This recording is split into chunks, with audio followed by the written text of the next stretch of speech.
안녕하세요. 결혼한 지 13년 만에 이혼한 40대 주부입니다. 어디다 이야기라도 해야 제 속이 풀릴 것 같아 이렇게 펜을 들었어요.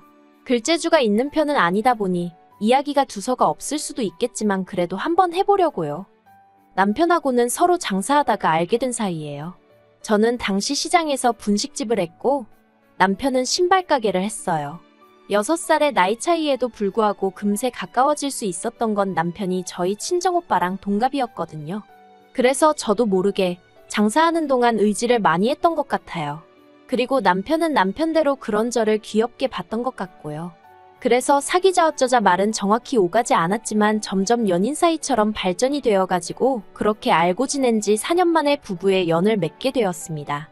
그리고 이때까지만 하더라도 양가에서도 흔쾌히 허락한 결혼이었기에 모든 게 무르르듯 자연스럽게 흘러갔네요. 그런데 결혼한 지 1년 만에 제가 임신을 했고 남편과 상의 끝에 제가 하던 분식집을 닫게 되었습니다. 제가 입덧이 너무 심하기도 했고 그렇다고 아르바이트생을 쓰자니 그건 그거대로 상황이 여의치가 않았거든요. 그리고 이후로 한 3년 동안은 전업주부로 살았는데 솔직히 마음이 편하진 않았습니다. 갑자기 전업주부가 되면서 남편이 주는 생활비로 살게 되었는데 막상 남편이 벌어오는 돈을 보니까 제 생각만큼 잘 되는 건 아니더라고요. 남편 장사하는 스타일이 앞에서 남기고 뒤에서 밑지는 식이라는 걸 결혼하고 나서야 알았어요. 아무튼 그래서 어쩔 수 없이 남편이 주는 생활비가 너무 적을 때는 친정어머니한테 손을 벌리기도 했었네요. 물론 저라고 처음부터 철딱서니 없이 바로 친정어머니한테 도와달라 했던 건 절대 아닙니다. 당연히 처음엔 남편에게 더 달라고 했었죠. 하지만 돌아오는 대답은 장사가 안 돼서 없다고 하거나 마치 제가 돈을 헤프게 써서 부족한 것 아니냐는 식이었으니 솔직히 나중에는 치사하고 더러워서 말도 꺼내기 싫더라고요. 그리고 그 무렵 온라인 쇼핑몰들이 우후죽순 생겨나면서 시장에서 신발 사시는 사람들이 현저히 줄어든 것도 문제였습니다. 그래서 제가 한 번은 남편더러 이참에 우리도 신발 가게를 접고 다른 장사를 해보는 게 어떻겠냐고 말을 꺼냈었는데 대번에 저더러 집에만 있으면서 뭘 한다고 까부냐는 식인 거예요. 솔직히 생각해보면 저도 남편이랑 결혼해서 애 낳고 살기 전에는 6년이나 장사를 하던 사람이었는데 말이에요. 아무튼 이후로 저도 애 키우고 살림하느라 정신이 없다 보니 남편이 고집까지 피우는 마당에 그걸로 신랑이 할 여력이 없었습니다. 그리고 이래저래 시간은 훌쩍 흘러 애가 어린이집에 다니기 시작했는데 거기서 여러 엄마들을 보고 있으니까 남편 하나만 바라보고 살다간 우리 애 해줄 것도 못 해주고 정말 큰일 나겠구나 싶더라고요. 하지만 제가 당장에 할 수 있는 일은 많이 없었고 그래서 고민 끝에 친정어머니한테 3천만 원을 빌려서 도시락 가게를 열었는데 그게 소위 대박이 났어요. 사실 분식집을 하기 전에는 오랫동안 반찬 가게에서 아르바이트를 했었어요. 저는 공부에는 영 소질이 없다 보니까 고등학교 때부터 이 아르바이트 저 아르바이트 많이 하기도 했었고 그러다 음식 쪽에서 좀 재미를 느꼈거든요. 그런데 제가 그렇다고 무슨 요리사가 되고 싶다 그런 건 아니었고 그냥 제가 한 음식을 사람들이 좋아하는 모습을 보는 게 좋았달까요? 그리고 솔직히 당시에는 제가 나이가 워낙 어렸다 보니까 식당에서 아르바이트를 하더라도 기껏해야 테이블이나 치우고 설거지나 하게 되지 제가 음식을 만들 기회는 전무했어요. 그런데 반찬 가게는 달랐습니다. 매일매일 거의 똑같은 메뉴이긴 했어도 제가 다 하는 건 아니었어도 주인 할머니랑 이모님들한테 배워가면서 직접 한다는 의미가 있었거든요. 지금 생각해보면 기껏해야 끓이고 버무리는 수준이었긴 하지만요. 그래도 그때 배운 게 밑거름이 되어서 도시락 가게 운영을 잘할 수 있었던 것 같아요. 남편은 제가 돈을 벌기 시작한 이후로 이제 너도 버니까 생활비는 반반씩 부담하자고 나왔습니다. 생활비뿐만 아니라 애 키우는데 들어가는 돈도 반반씩 내자고요. 지난 몇 년 동안 외벌이 하느라 힘들었고 그래서 시부모님도 제대로 못 챙긴 게 마음에 걸린다면서 말이에요. 뭐라고 꼭 집어 말하긴 어려웠지만 치사해서 알겠다 했습니다. 그리고 그때부터 정말 칼같이 150만 원씩 각출해서 썼어요. 양가 부모님께 들어가는 돈이나 경조사 비용도 네 지인이냐 내 지인이냐 따져가면서 했고 그렇게 따지기 애매한 사람이면 딱 절반씩 부담했지요. 친정어머니가 부부지간에 그렇게 정없이 사냐면서 혀를 차신 적이 한두 번이 아니지만 그래도 그때 이미 사랑해서 산다기보다는 애 때문에 산다는 생각이 더 강했던 것 같습니다. 그렇다고 이혼을 하기엔 왠지 엄두가 안 났고요. 그리고 한편으론 좋게 생각하는 성격 때문인지 차라리 이게 낫다 싶었던 적도 있어요. 그간 제가 어려울 때 친정에서 심적으로나 물질적으로나 여러 가지 도움을 받았기에 잘해드리고 싶은 마음이 컸는데 그동안 남편 눈치를 살피느라 막말로 사과 한 상자 사드리기 어려웠었거든요. 그리고 제가 한창 돈 버는 재미에 빠져있던 무렵 친정아버지께서 돌아가셨습니다. 워낙에 건강하셨기에 그렇게 허무하게 돌아가실지 몰랐는데 심장마비였어요. 친정아버지 코골이가 심해서 친정어머니랑 방을 따로 쓰고 계셨는데 그런 와중에 돌아가신 거지요. 친정어머니가 당신 탓이라며 얼마나 자책을 하시던지. 저나 친정오빠가 그렇게 생각지 마시라고 몇 번이나 말씀드려도 소용이 없었어요. 게다가 두 분이 사이가 좋으셨던 탓인지 친정어머니는 친정아버지의 장례가 끝난 이후에도 집에 들어가시기를 몹시 힘들어하시대요. 그래서 친정오빠가 2달 정도 모시고 살았는데 언니도 친정어머니도 서로 힘들고 불편해하더라고요. 그래서 친정어머니와 상의 끝에 살고 계시던 집을 정리하고 실버타운으로 가시게 되었습니다. 실버타운에 들어가는 보증금 4억은 아파트를 매매하고 나온 돈으로 됐고 훗날 친정어머니가 돌아가시면 그 보증금은 제가 받기로 했습니다. 생활비는 친정오빠랑 저랑 반반씩 부담하기로 했고요. 사실 어떻게 이야기를 해야 할까 싶었는데 친정오빠가 먼저 이런 건 확실히 해두는 게 좋다며 자기가 나서서 정리를 해줬어요. 그리고 여담이지만 친정오빠는 장가갈 때 친정어머니가 따로 집을 해주신 반면 제가 결혼할 때는 친정 형편이 여의치가 않아서 친정오빠만큼은 받지 못했거든요. 그래서 친정오빠가 저에게 늘 미안한 마음을 갖고 있었다는데 전 정말 몰랐답니다. 외에도 친정오빠와 많은 이야기를 주고받았지만 남편한테 따로 이야기를 하지는 않았어요. 친정아버지가 돌아가시고 얼마 지나지 않았을 때 제가 남편더러 친정어머니가 힘들어하셔서 어떻게 할지 고민이라고 이야기를 꺼냈는데 기껏 한다는 소리가 알아서 잘해 한마디였으니까요. 관심이라곤 정말 눈꼽만큼도 없는 사람한테 제가 뭐 한다고 시시콜콜한 이야기를 하고 싶었겠어요. 그래서 그냥 실버타운으로 모셨다고만 말하고 말았지요. 그리고 이후로도 남편은 말이라도 장모님 뵈러 한번 가보자 한 적이 없습니다. 저도 그런 남편한테 같이 가자고 한 적도 없고요. 한편 저희 시어머니는 신우와 함께 살고 계세요. 신우는 남편보다 4살이 많고 고등학교에 다니는 애도 있습니다. 남이 집 일이라 이러쿵저러쿵 말하기는 그렇지만 월세 전세 반전세를 전전하다가 시아버지가 돌아가신 이후로 혼자 되신 시어머니가 적적할까봐 걱정이네 어쩌네 하더니 은근슬쩍 들어가서 살더라고요. 그리고 대신이라고 해야 할지 이후로 생활비는 신우네가 낸다대요. 그런데 사실 어디 살든 세 식구가 살려면 생활비는 드니까 제가 보기에는 신우가 자기들이 시어머니 생활비를 댄다고 표현하는 건 좀 웃긴 것 같거든요. 월세를 내는 것도 아니니까요. 게다가 신우는 누가 물어보면 꼭 자기가 친정엄마를 모시고 산다는 식으로 이야기를 하는데 그것도 속사정을 다 아는 저 같은 사람이 들으면 웃을 일이지요. 아무튼 그런 상황이었는데 하루는 신우가 저랑 저희 남편이랑 있는 자리에서 저희 친정어머니가 계신 실버타운은 어떻냐며 이것저것 물어보더라고요.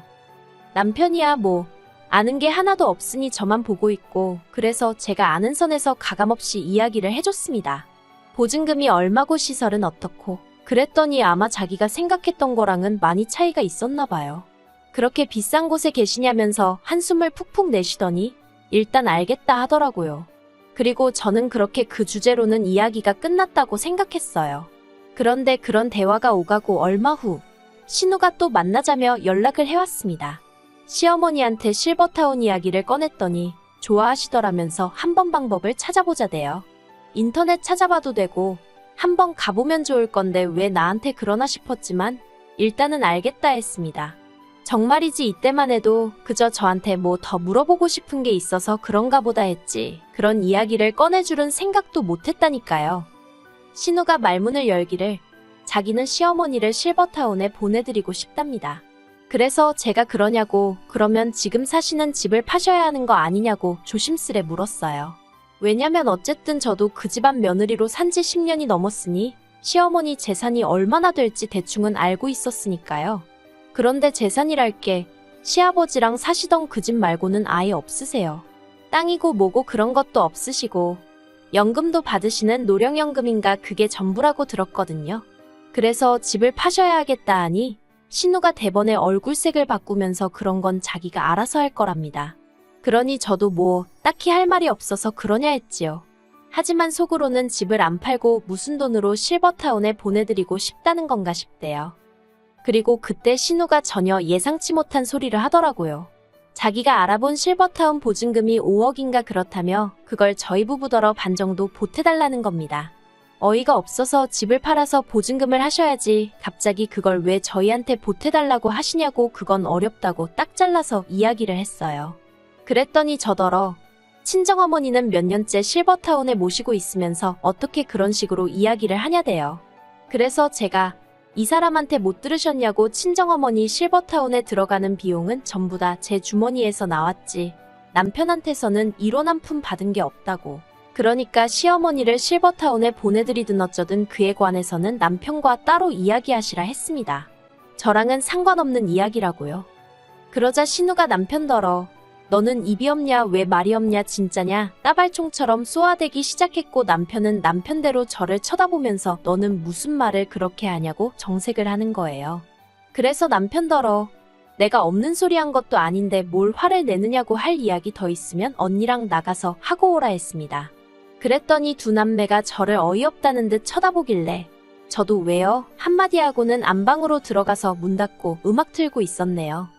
그리고 1시간쯤 지나서 거실로 나가니 신우는 그새 갔는지 안 보이고 그래서 평소랑 다름없이 저는 저녁 식사를 준비하기 시작했는데 남편이 저더러 진짜 그렇게밖에 말을 못하냐면서 너무하다는 겁니다. 내가 뭐가 너무하냐니까 솔직히 제 가게 장사 잘 되는 것도 자기가 뻔히 아는데 그렇다고 제가 시어머니 용돈을 한번 제대로 챙겨드린 적이 있냐? 여행을 보내드려 본 적이 있냐? 한마디로 말도 안 되는 시비를 걸더라고요. 한창 도시락 가게 시작하고 자리 잡내만에 하고 있는 사람한테 이제 너도 돈 버니까 생활비 반반 내자 어쩌자 했던 사람이 누군지 잊었냐고. 그렇게 먼저 선 긋고 니 돈 내 돈 나눌 때는 언제고 이제 와서 나더러 너무하다니 당신이야말로 그러는 거 아니라고 저도 맞받아쳤어요. 저녁 준비고 뭐고 성질이 나서 애만 데리고 나와서 저녁 사 먹고 집에 들어갔습니다. 그랬더니 남편이 또다시 얘기 좀 하자더니 아까랑은 사뭇 다른 분위기로 나오더군요. 저더러 신우네 사정도 생각 좀 해달랍니다. 알고 보니까 신우랑 시매부가 시어머니네 들어가서 살기 시작한 이후로 부부 사이가 많이 안 좋아진 모양이더라고요. 그렇지만 그건 신우네 사정이고 막말로 그렇다고 제가 시어머니 실버타운 보증금 2억 5천을 줄 일은 아니잖아요. 하지만 어찌나 남편이 애걸복걸인지 그래서 제가 그럼 당신은 돈을 얼마나 모아뒀냐 물었습니다. 솔직히 말해서 남편이 하다못해 한 1억 5천은 있다고 하면 그래 실버타운 보증금이야 시어머니 돌아가시면 돌려받는 거니까 하고 제가 얼마라도 보탠다는 심정으로 해줄까도 싶었거든요. 미운하고 우나 남편 어머니고 제 자식 할머니니까요. 그런데 남편이 자기가 모아둔 돈이 어딨냐입니다. 그달 벌어서 생활비 대고 나머지는 사업에 재투자를 했느니 어쩌느니 하는데 제가 정말 하다못해 신발 가게가 1개에서 2개로 늘었다거나 무슨 공장을 차렸다거나 그랬으면 말을 안 했을 거예요. 그런데 그런 것도 아니면서 모아둔 돈도 없다 하니 정말 황당하더라니까요. 그래서 제가 모아둔 돈도 없으면서 지금 나더러 그 큰 돈을 해달라는 거냐고 말이 된다고 생각하냐고 그랬어요. 당신이야말로 우리 엄마한테 돈 10만 원 줘본 적 있냐고 그것도 아니면서 정말 사람이 뻔뻔하다고요. 그랬더니 남편이 한다는 소리가 저더러 며느리란 사람이 왜 이렇게 시어머니 일인데 계산적이냐면서 이런 식으로 하면 저랑 못 산답니다. 근데 그 소리를 들으니까 정말 순간 눈 돌아간다는 게 이런 거구나 싶대요. 그래서 남편더러 당신은 뭐 얼마나 대단한 사위 노릇을 한 줄 아냐고 잘됐다고 이참에 그냥 이혼하자 했어요. 그리고 제가 그렇게 내지르고 나니까 그제서야 남편이 제 눈치를 살살 살피던데 너무 꼴도 보기 싫더라고요. 그런데 애 데리고 당장 갈 만한 친정이랄 곳도 없고 그렇다고 친정오빠네로 가자니 언니 보기도 남사스럽고 그래서 집에서 버티고 있으면서 이혼 진행했습니다. 남편이 이혼 못한다고 이런 걸로 무슨 이혼이냐며 하도 고집을 피워댔기에 결국 변호사 사서 소송하고 2번은 죽었다 깨나도 못할 만큼 지치고 힘든 시간이었지요. 하지만 그래도 결국 남남이 되었습니다. 남편이 자기가 애를 키울 테니 양육비를 저더러 달라고 했지만 정서적으로나 경제적인 면에서 제가 남편보다 상황이 좋았기에 원래도 양육권은 엄마 쪽이 유리하다고 하더라고요. 그래서 제가 아이를 키우고 남편한테 양육비를 받는 건 정말 치사하고 더럽겠다 싶어서 아파트를 제가 갖는 선에서 정리했어요. 아파트 살 때도 솔직히 남편보다 제 돈이 더 많이 들어가긴 했지만 그래도 얼마 손해보는 게 무서워서 남편하고 매달 양육비로 실랑이 할 바에는 아파트 받고 신경 끄고 사는 게 낫겠다 싶대요. 그리고 친정어머니한테는 아직 이혼했다 소리는 못했습니다. 워낙에 남편이 얼굴을 비추지 않으니 어차피 저희들 사이가 안 좋다고 어느 정도 짐작은 하고 계시기도 했는데 굳이 이혼했다 소리까지 할 필요가 있겠나 싶더라고요. 친정오빠한테는 이야기했는데 오빠는 저더러 잘했다고 하대요.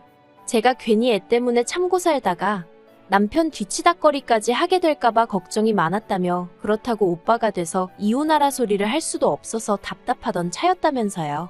하지만 시댁의 반응은 난리도 아니었습니다. 시어머니는 당신이 언제 실버타운에 가겠다고 했냐며 신우한테 괘씸하다고 크게 혼을 내신 모양이더라고요. 그리고 신우도 자기가 생각이 짧았다며 저더러 마음 풀고 자기 남동생 한 번만 봐주라며. 하지만 이상하게도 그런 시댁 식구들의 모습을 볼수록 남편에 대한 마음이 정리가 되는 기분이었어요. 아, 저기에 다시 발을 담글 순 없다, 그런 생각이었달까요.